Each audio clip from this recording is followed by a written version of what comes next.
for Law College on the World Book and Copyright Day, as one of our young poets, Mr. Akash Goswami's works are being released at this virtual book launch by Honorable Vice Chancellor of Uttaranchal University, Professor Dr. Devendra Pathak ji.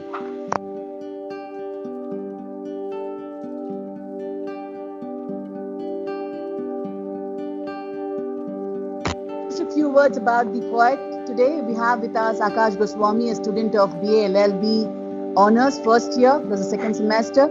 And apart from education, which is his passion, that's law, he is also an international chess player and is also associated with the Poetry World organization as a PR manager. And he belongs to Bihar and intends to become an IAS officer. All the very best, Akash. A little about the book for today.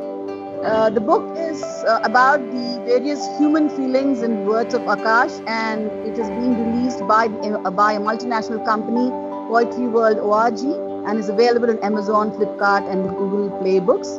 Published across 5 countries, and it contains a collection of poems in English and Hinglish.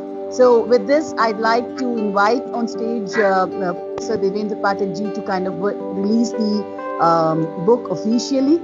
And also, I invite Professor Dr. Rajesh Bagunar sir to virtually join us on this particular occasion. Really, it's a privilege and honor for me to release this collection of poetries and poems by Akash Goswami, a young, talented young man of brilliant parts and a very imaginative, creative, talented boy who in the beginning of his career itself, he has made a very impressive mark by coming out with a collection of poems, which definitely Kya Lekhu.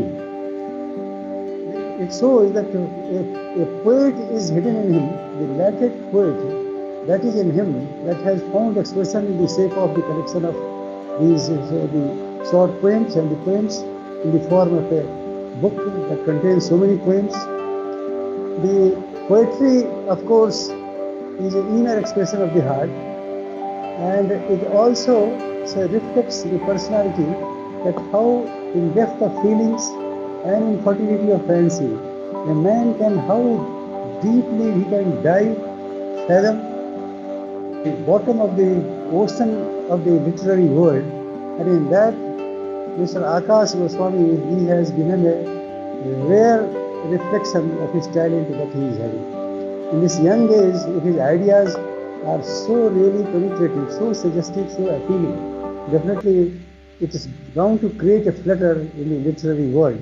And I will suggest him the next time when the Jaipur Literary Fest or any other literary fest is there, he must participate, he must have participated also, and our all best wishes to him. Professor Rajesh Bagunar sir to say a few words and bless Akash on this occasion. Sure. Thank you so much. In fact, I am missing this occasion physically. All right. From Adarniya Devendra Pathak ji, Vice Chancellor of the University, Head of the Law College Dehradun, Professor Poonam Rawat, Professor Vinjamuri ma'am, और आज के मुख्य अतिथि मंजर आकाश, तमाम मैं देख रहा हूं हमारे लॉ कॉलेज के फैकल्टी मेंबर्स, और इसे बहुत ही अच्छे प्रकार से कवरेज कर रहे हैं वेद प्रकाश जी और तमाम साथियों। मैं आप सबको अभिनंदन करता हूं, अभिवादन करता हूं आप सबका। और सर्वप्रथम मैं आपको वर्ल्ड बुक डे और कॉपीराइट डे की बधाई देता हूं। आज इस नौजवान कवि द्वारा रचित मैं क्या लिखूं के विमोचन के अवसर पर मैं अपने आप को गौरवान्वित महसूस कर रहा हूं, और गौरवान्वित इसलिए महसूस कर रहा हूं कि आज आकाश, जितनी तुम्हारी उम्र है उतनी ही उम्र लॉ कॉलेज देहरादून की है। जब लॉ कॉलेज देहरादून 1 अगस्त को जन्म लेकर के 2002 में अपनी 6वीं मना रहा था तो बिहार के इस गांव में इस बच्चे का जन्म हो रहा था। मेरे लिए यह विशेष सहयोग की बात है, विशेष संतुष्टि की बात है कि जहां आज उस काल के मेरे साथियों ने, आदरणीय चांसलर श्री जितेंद्र जोशी जी ने शायद ये कल्पना भी नहीं की होगी कि आने वाले समय में हम बड़े बड़े वकील और जज ही नहीं देंगे, लेकिन इस कॉलेज में कवियों की भी उत्पत्ति होगी। मैं इसके लिए आपको सबको बहुत बहुत बधाई देता हूं। आज जो ये कविता का संकलन का विमोचन हुआ, इसकी 20 की 20 कविताएं यकीन मानिए हृदय को छूने वाली हैं। चाहे फिर वो तुम आजाद हो या फिर तुम याद कर लेते, हर कविता में अपनी विशेषता है। और मैं इस बात के लिए बधाई देता हूं मंजर तुम्हें कि आपने हर किसी पल को और क्षण को छूने में चूक नहीं की। चाहे फिर वो परिवार हो और चाहे वो सामूहिक घटनाएं हो, चाहे वो सुशांत का जीवन ही क्यों ना हो। और एक अच्छा कवि वही होता है जो कि अपने आसपास वातावरण में होने वाली चीजों से न केवल प्रभावित हो, बल्कि उनको अपनी लेखनी से अपने कविता का अंग भी बना दे। मैं इस बात से बहुत ज्यादा प्रभावित हुआ कि आप जब परिवार के बारे में लिखते हो, होली दिवाली के बारे में लिखते हो, अपने रिश्ते नातों के बारे में लिखते हो, तो बड़े हृदय से लिखते हो। और मैं इस बात के लिए आपको आशीर्वाद देता हूं कि आपकी लेखनी इसी तरह से चलती रहे और छोटी सी छोटी घटनाओं को कविता का रूप दे दे। आकाश, तुमने एक बड़ा प्रश्न खड़ा कर दिया, मैं क्या लिखूं?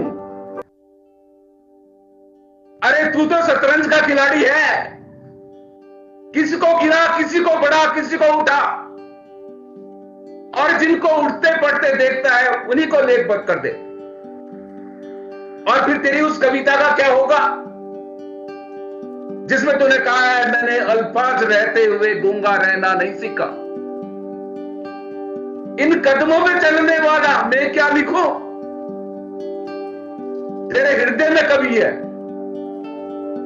एक कवि का दिल जो सोचता है लिख, एक कवि का दिल जो कल्पना करता है लिख, एक कवि का दिल जो अनुभव करता है लिख। और कवि का हृदय जब निकल करके आता है किताबों में, तो फिर क्या लिखूं की कोई सीमा नहीं रहती है। मैं पुनः इस बात के लिए बधाई देता हूं और मैं बहुत संतुष्ट हूं, प्रसन्न हूं कि लॉ कॉलेज देहरादून में तुम आए हो और ये आपकी पहली कविता ना रह करके ये एक शुरुआत है। और बेटे मैं इस बात के लिए भी तुम्हें बधाई देता हूं कि आज आपकी इस कविता का, इस संकलन का विमोचन आदरणीय प्रोफेसर देवेंद्र पाठक जी के द्वारा हो रहा है। उनका आशीर्वाद अपने आप में एक बहुत बड़ा आशीर्वाद है। और वहां पर आपकी एचओडी और कुंजमुरी मैम बहुत तल्लीनता से इसमें लगे हुए हैं। आदरणीय चांसलर सर का भी मैं अब्सेंस से आपको कह दूं, उनका पूर्ण आशीर्वाद आपके साथ है। उनके मेरे साथ में वार्ता हो चुकी है और कतिपय कारणों से वो नहीं आ पाए, लेकिन हम सबका आशीर्वाद तुम्हारे साथ में है। और मैं पुनः आपको बधाई देता हूं, अब सबको बधाई देता हूं और अपने शिक्षकों को जो देख रहे हैं उनको बधाई देता हूं कि आपके बीच में एक कवि का जन्म हुआ और हम साथ साथ चले। जैसे जैसे लॉ कॉलेज चला वैसे वैसे ही मंजर आकाश चला। इस बात के लिए पुनः बधाई देता हूं। धन्यवाद और धन्यवाद करता हूं।